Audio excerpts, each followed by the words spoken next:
We're going to begin with a chair by a wall, doing a chair psoas and pec major stretch. You're going to want to put a book or a yoga block under your front foot just so that you have full contact. You don't want that foot hanging in the air. And begin with your dominant leg back, and that same arm will go back into a T. Watch out for hyperextension in the elbows. We're going to be here for a while, so if you feel any tingling or numbness, you could be locking out a joint. Just make sure the elbow's soft. You've got the shoulders gliding down the back, and you feel energy through both these legs. So the back thigh is reaching back behind you and the front thigh is reaching forward. You feel the outer edge of the foot as much as the inner edge. You feel the lift of your pelvic floor. And let's begin with some breathing. Inhale laterally, pull the belly button in. Lift up on the muscles that stop your stream of pee. Holding that lift, fog a mirror. Inhale laterally, belly in. Tug up on those muscles that stop your stream of pee. And exhale. You can twist the torso away from that arm a little more on each exhale, plugging the shoulder down on each inhale, making sure there's an apple distance between the chin and the chest. The head is on the spine, the collarbone is wide, the front ribs are reaching for the back ribs. Imagine my hands on your shoulder blades, bring those front ribs back. Pull the belly button in like you're putting on a tight pair of jeans. Lift in and up on those muscles that stop the stream of pee. Here are your inhales falling in and falling out. This is an active stretch because you do have to stay active in your core and your legs. You have to stay aware of your checkpoints, what's happening in the feet, equal weight distribution between baby and big toe, soft bend in the back knee as that thigh reaches back behind you and the other thigh reaches forward. You feel your abs pulling in so that you don't get pulled forward by this reaching. And you allow those front ribs to meet the back ribs to open up the front of the body, those overactive anterior delts, the pec minor and major. Your head is up on your spine and you're gazing a little higher than eye level to allow that chin to lift and to gain a little awareness of the neck flexors, which are in the front of the neck and are oftentimes very neglected and weak. And we get that forward head syndrome. So as you're breathing, we're going to take our next exhale to slowly make our way, setting up on the other side. Now notice we're holding these stretches for a solid 3 minutes. If at any time you're feeling discomfort, just soften out of the stretch, take a little break and come back to it. But if you use your breath, you should be able to stay for the entire time. So as we're here, just inhale laterally, pull the belly button in, lift up on the muscles that stop your stream of pee, and let me hear your exhale. Let's get a tempo of the breath going. We'll inhale, 2, 3, abs grab. We lift up on the muscles that stop the stream of pee, and we inhale, 2, 3, 4, exhale, 2, 3, 4, expanding, 2, 3, 4, contract, exhale, 2, 3, 4. Inhale, 2, 3, 4, belly button in, lift, and again, inhale, 2, 3, 4, abs come in towards the spine, we tug up, we hold and sustain the lift of the pelvic floor as we fog a mirror. Let's keep that going. Inhale, 2, the shoulders down the back, and exhale, 2, 3, 4. Feel the opposition of the legs, the thighs reaching in opposition, the collarbone wide, the shoulders down the back, head up on the spine, apple distance between the chin and the chest. Keep that gaze up, keep the front ribs soft, and just breathe. Send that oxygen into the side body, expanding the rib cage like an opera singer.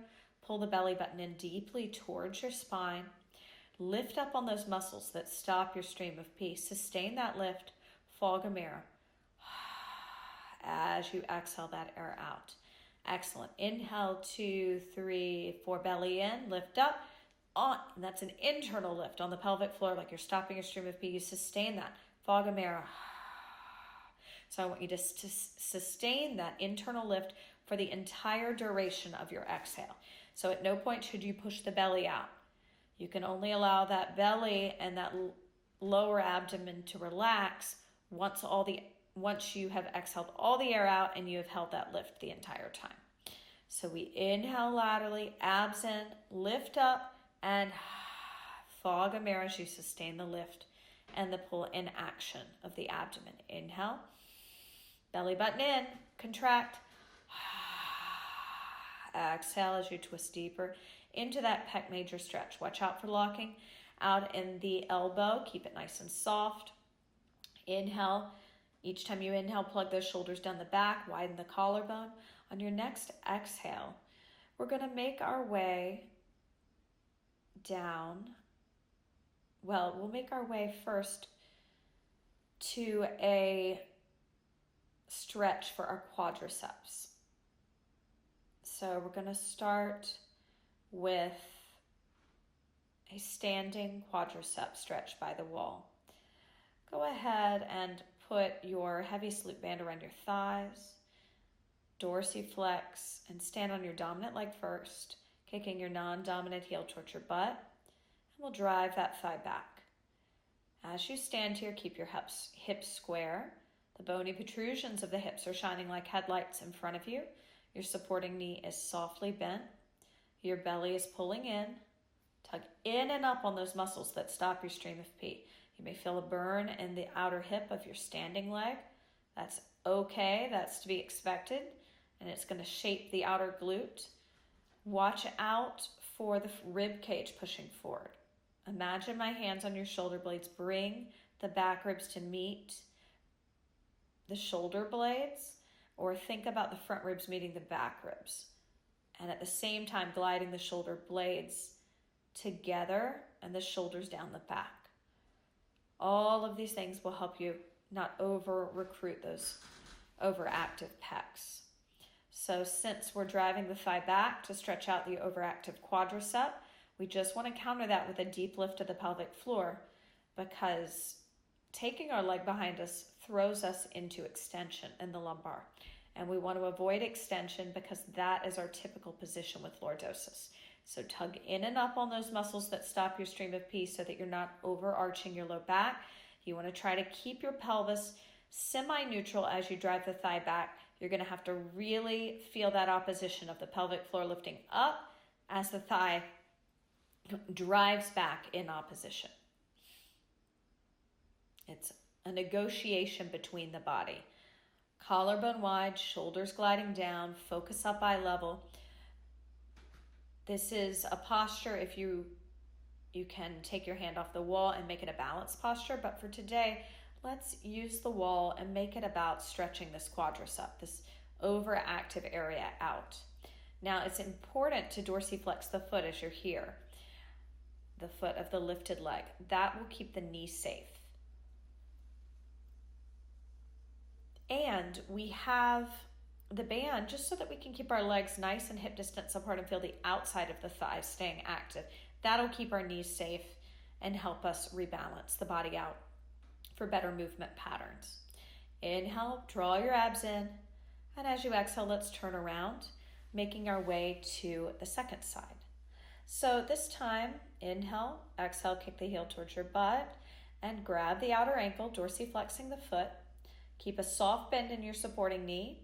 Your supporting side is going to work very hard to stabilize you. Stay lifted through the core.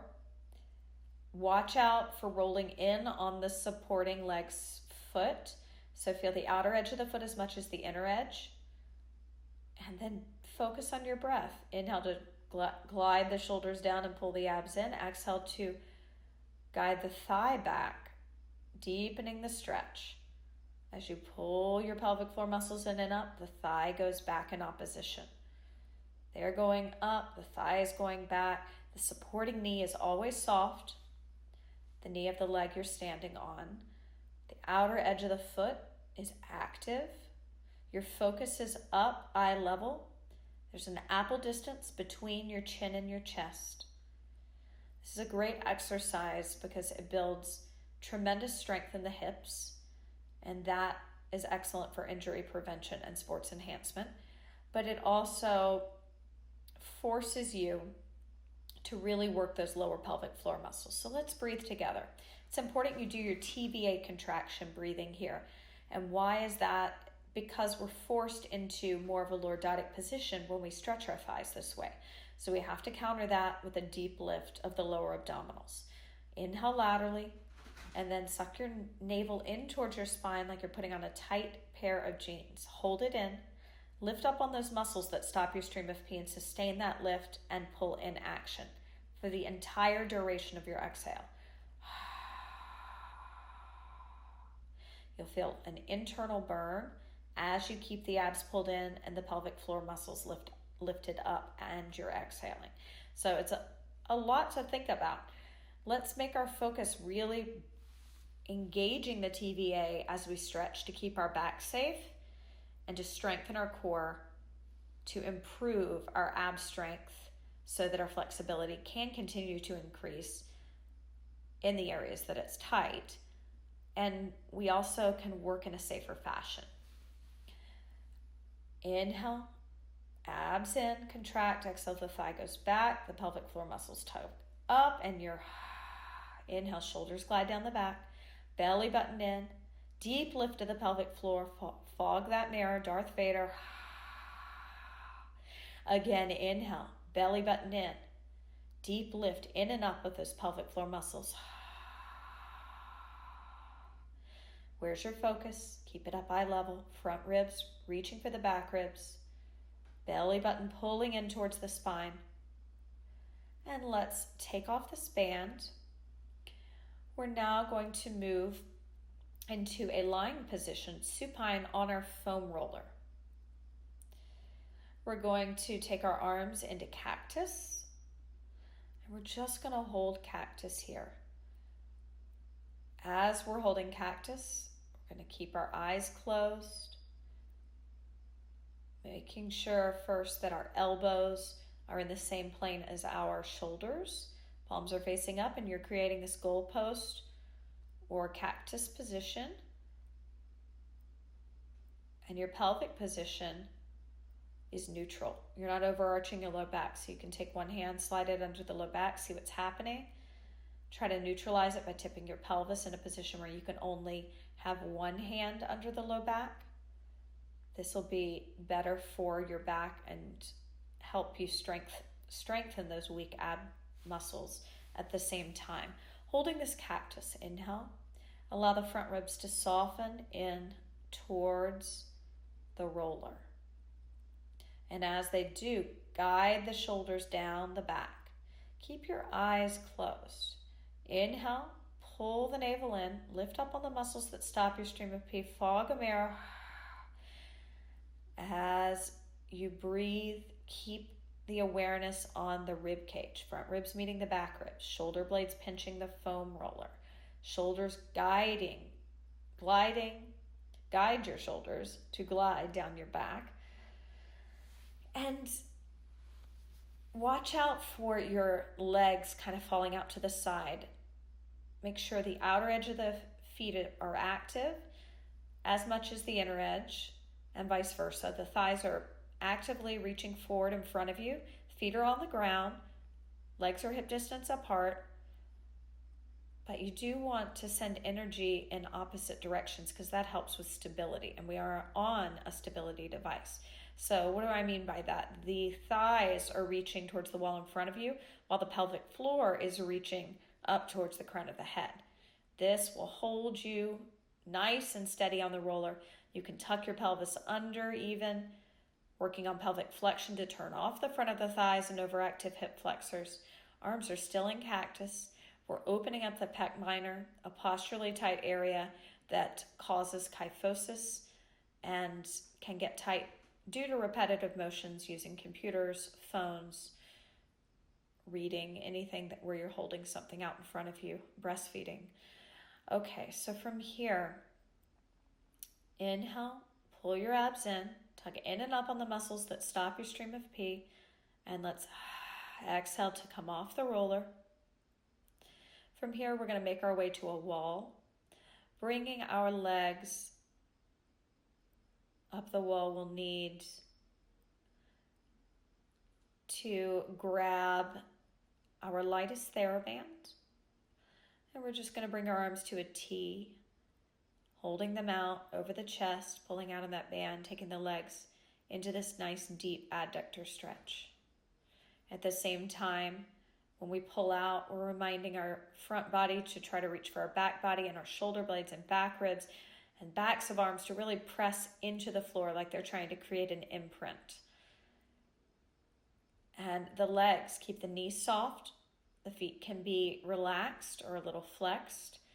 Try to not over turn out from your hips. Try to keep the legs kind of neutral to parallel in the hip sockets. Even though you're externally rotating the leg from the hip socket, don't go crazy with it. You can turn your legs out and still open them. You don't have to use your entire turnout here because that can be a lot on the knees. So keep the knees soft and let gravity do the work. You're going to inhale, pull the abdomen in, and on your exhale, the legs will soften into the stretch a bit more.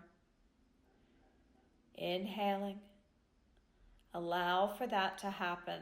Allow them to slide further down the wall, increasing the stretch in the adductors, the inner thigh area. Knees are soft, abs are in. The arms are isometrically held. Think about that imprint of the back of the head, the shoulder blades, the back ribs, the back of the arms. The front ribs reaching for the back ribs reaching for the shoulder blades, and the shoulder blades pressing into the floor. Now, notice where your pelvis is. See if you can keep it neutral or in flexion. That's a puppy dog tuck, scared puppy dog, where the low back flattens into the floor, or neutral pelvis, where you tip your tailbone forward towards the wall in front of you, and you can slide one hand under it. One hand, not two hands. We don't want to extend our back here. That'll put too much pressure. The knees need to remain soft, feet relaxed or flexed. Subtle external rotation from the hip sockets of the legs as you open them out. Eyes can be closed or they can be focusing up on the ceiling or sky, wherever you are tuning in for your flexibility. Make sure you're breathing here, inhaling to guide the shoulders down, exhaling to let those legs go deeper into the stretch. Wonderful. From here, we're going to slowly exhale to make our inhale those legs up and together. Exhale to slowly make your way off of the wall. And from here, we're going to grab our foam roller. You can also use a trigger ball, lacrosse ball, or a lacrosse ball or a tennis ball, any sort of little ball that you can pinpoint certain spots, or the foam roller. We're going to begin with our posterior tibialis on our non-dominant leg side. So you're going to roll the non-dominant leg first. So getting into this fascia here, I'll show you, right along the knee, inner side, the ball's under my head to support it. And I'm going to roll back and forth, getting into that fascia. Really important. Can be a very, very tight area, right around the knee usually. And really let your body weight, go and push into that. Rolling, digging in, finding those spots, taking this time for yourself. It's really important. And we're just going to reposition the ball now to above the knee. Taking it above the knee, go ahead, and you're going to dig into right above the knee. There's a fascia line that can help drop the femur bone down if you've been doing any sort of impact, whether low or high. Sometimes the femur bone can get hiked up, and that can cause issues with the back, the hips, and we really want to eliminate that while you are improving your posture strength and endurance and flexibility, because you've logged in today. So as we're continuing on this side, really dig in. Notice where the tender spots are. Do a little circular motion. Try to keep your abs part of that. Shoulders down the back. Front ribs reaching for the back ribs. There should not be strain in the neck. Collarbone is wide.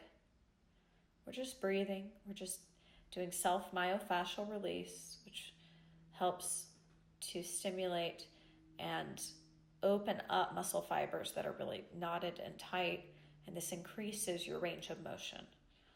So important work to do, especially in your posturally tight areas, and this is one of them.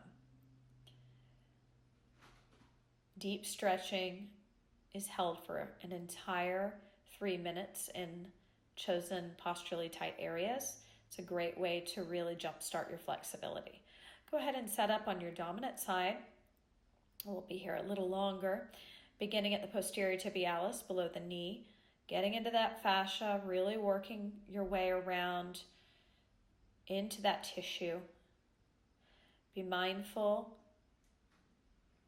of your shoulders when you're doing this. Keep them down the back. Keep the front ribs reaching for the back ribs. Pull the low abs in towards the spine. That's really important. And as you're doing that, think about your breath. I want you to hear your breath. Inhale. Pull the abs in, and exhale. Really dig in as you're working into that fascia. Excellent. Keep that going.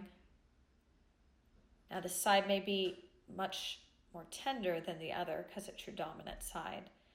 So if it's excruciating, then let up a little. This you're going to get there. You're going to improve your flexibility if you commit to taking this deep stretching program 3 times a week. But I don't want you to hurt yourself in the process. Stretching should feel good. It should be a little uncomfortable, but it should not be severely painful. So you know the difference. Go ahead and bring that ball or that roller above the knee now, getting into that fascia trigger point spot right above the knee, inside of the thigh. In that fascia, we're going to drop that femur bone down for better movement and to alleviate and prevent back issues and hip issues. So as you're digging in, synchronize it with your breath. Find some focus on your inhale, some way of resetting the body into a deeper awareness of your checkpoints, where your head is in space, that apple distance between the chin and the chest, the front ribs reaching for the back ribs, the collarbone being wide, the shoulders gliding down the back, the belly pulling in towards the spine, not pushing out, the pelvic floor muscles lifting in and up. And again, what's happening in the knees and feet. As you're rolling here, just make sure the leg you're rolling, flex your foot just to keep the knee tracking in a safe fashion, even though you're kind of turning your body in and out and getting into the nooks and crannies of that tight fascia. Breathe in, pull the abs in, and exhale, dig in. Really get in there. Such a great, important stretch area to release so that you start to change your movement patterns. From here, we're going to make our way onto all fours, and we're going to tuck our toes under and come into downward facing dog. Now in downward facing dog, I want you to put your heaviest band actually around your upper arms. This will give you some support so we can make the focus the flexibility of the lower body here. So you'll pull out on it. That'll allow your upper body to do some work. If at any time you want to lighten the band or take the band off, feel free to do so. You can just rest your forehead on it while you're in down dog. So a couple of options here. Always have the knees softly bent. Try to neutralize your pelvis by tipping it up a little bit. Keep the knees soft. Feel all sides of the feet, outer and inner edge, big toe and baby toe, baby finger and thumb on your hands. Don't lock your elbows out. Don't lock your knees out. Don't knock them in, rather. Keep the back of the neck soft. You're doing great work. If you need to come down onto all fours for a little modified cat-cow, doing a neutral pelvis to flexion, neutral to flexion, come into that. If you need to take the band off, take the band off. This is just building some strength. At the same time, we're really focusing on flexibility. So in downward facing dog, you can pedal the heels, making sure that even when you're driving one heel down, you're not locking out in the knee and you're not shifting the hips back and forth, that you're keeping the pelvis lifted and neutral by stabilizing with those lower pelvic floor muscles. You're doing great work. Down dog allows us to strengthen the upper back. At the same time, we open our calves and hamstrings and glutes, and all of these areas are not posturally tight for kyphotic, lordotic, and lordotic, but we are training them a lot in our strength and toning, so they do need to be released and lengthened. And this is a nice way to get in there, and we get both sides at the same time, so that's a bonus. Inhale, brace your abs. Exhale, pedal the heels. 2, 3, 4. Inhale, check your checkpoints. Abs in, contract, pedal the heels. 2, 3, 4. Again, inhale, abs in, contract, pedal the heels. 2, 3, 4. And inhale, abs in, contract, and pedal. 2, 3, 4. One more inhale, abs in, contract, exhale, pedal the heels. 2, 3, 4. Go ahead and take that band off, lowering the knees gently, making your way into a child's pose. Option to put the forearms onto the foam roller or to keep them on the ground. Wherever you are, let's do some belly breathing, relaxing our nervous system. Inhale into the belly, letting it fall onto the thighs, and exhale, let it fall back towards the spine. Inhale, 2, 3, 4, 5. Exhale, 2, 3, 4, 5. Keep that going. Inhale, 2, 3, 4, 5. Exhale, 2, 3, 4, 5. Continue. Inhale, 2, 3, 4, 5. And exhale, 2, 3, 4, 5. I'm going to let you go on your own tempo now. Just keep that breathing going. Breathe into the low back. Breathe into the mid back. Breathe into the rib cage. Let's do a body scan. Inhale, 2, 3, 4, 5. Relax the forehead. 2, 3, 4, 5. Inhale, 2, 3, 4. Relax the eyes. 2, 3, 4. Inhale, 2, 3, 4. Relax the cheeks. 2, 3, 4. Inhale, 2, 3, 4. Relax the mouth. 2, 3, 4. Inhale, 2, 3, 4. Relax the shoulders. 2, 3, 4. Inhale, 2, 3, 4. Relax the chest. 2, 3, 4. Inhale, 2, 3, 4. Relax the rib cage. 2, 3, 4. Inhale, 2, 3, 4. Relax the abdomen. 2, 3, 4. Inhale, 2, 3, 4. Relax the low back. 2, 3, 4. Inhale, 2, 3, 4. Relax the pelvis. 2, 3, 4. Inhale, 2, 3, 4. Relax the thighs. 2, 3, 4. Inhale, 2, 3, 4. Relax the calves. 2, 3, 4. Inhale, 2, 3, 4. Relax the hands. 2, 3, 4. And inhale. 2, 3, 4. Rolling up. Great work.